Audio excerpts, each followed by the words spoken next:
আমাকে যদি আপনি ইহুদি বলেন, কি বলেন? ইহুদি বলেন, মুজাফফর বিন মুহসিন ইহুদি বা ইসরায়েলের দালাল, এর সাথে আর একটা কথা যোগ করবেন, যদি আপনার মাজায় বল থাকে, আমি শিখাই দিই আপনাকে, বলবেন মুজাফফর বিন মুহসিন আহলে হাদিসরা ইহুদিদের দালাল, এই কথার সাথে যোগ করবেন। যদি দালাল না হয় তাহলে আমি ইহুদির দালাল। কথা বুঝেননি? কথা কি বুঝছেন? আমি কথাটা ঘুরে বলতে পারবো, কিন্তু আপনিও বলবেন যদি মুজাফফর বিন মুহসিন আহলে হাদিসরা ইহুদির দালাল না হয়, তাহলে আল্লাহ আমার উপরে গজব নাজিল করবে। বুঝলেন কথা? বলেন তো একবার দেখি, বাংলাদেশে কারো সাহস আছে কিনা? কথাটা কি বুঝতে পারলেন আপনারা?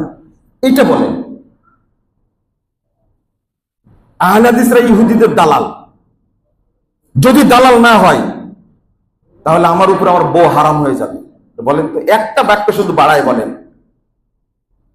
ঘোষণা দিলাম, বাংলাদেশে যারা বলছে আমাদের গালি দিচ্ছে, তাদেরকে এই বাক্যটা বলতে বলবেন যদি মাজায় বল থাকে। আপনি কি বুঝতে পারলেন? শুধু এটা বলুন, গজব নাজিল হবে। আর আমি বলছি, আহলে হাদিসরা যদি মুজাফফর বিন মুহসিন যদি ইহুদিদের দালাল হয়, তাহলে আমার উপরে আল্লাহ আগে গজব নাজিল করুক। কথা বুঝতে পারেন? এই মেম্বারে দাঁড়িয়ে বললাম, আল্লাহকে বলছি, আমরা যদি ইহুদি খ্রিস্টানদের দালাল হই, আল্লাহ যেন আমার উপরে গজব নাজিল করে। আমি বললাম, আমি দোয়া করলাম।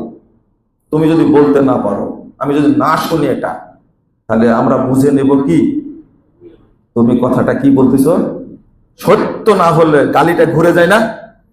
সত্য না গালিটা ঘুরে যায় না? লা হাওলা ওয়ালা কুওয়াতা ইল্লা বিল্লাহ। আমি যেমন বললাম শক্ত করে বলো দেখি, এর নাম হলো মুবাহালা। এর নাম কি? মুবাহালা। আর যদি মাঠে ডাকতে চাও, সরলা উদ্যানে আসো, আমি থাকবো, তোমরা সবাই থাকবে, তুমি দোয়া করবে, আমিও দোয়া করবো আল্লাহর কাছে। কথা কি বুঝতে পারছেন? তুমিও দোয়া করবে, আমিও দোয়া করবো। তুমি বলবে আহলে হাদিসরা ইহুদিদের দালাল। যদি দালাল না হয়, তাহলে আল্লাহ তুমি আমাকে ধ্বংস করো। আর আমি বলবো আল্লাহর কাছে, আল্লাহ আমি ইহুদিদের দালাল না, যদি আমি দালাল হই তাহলে আল্লাহ তুমি আমাকে ধ্বংস করো। এটা চুক্তি করলাম কিন্তু এই মৌলবীদের সাথে, আজকে চুক্তি হয়ে গেল। এনি টাইম আমি উপস্থিত।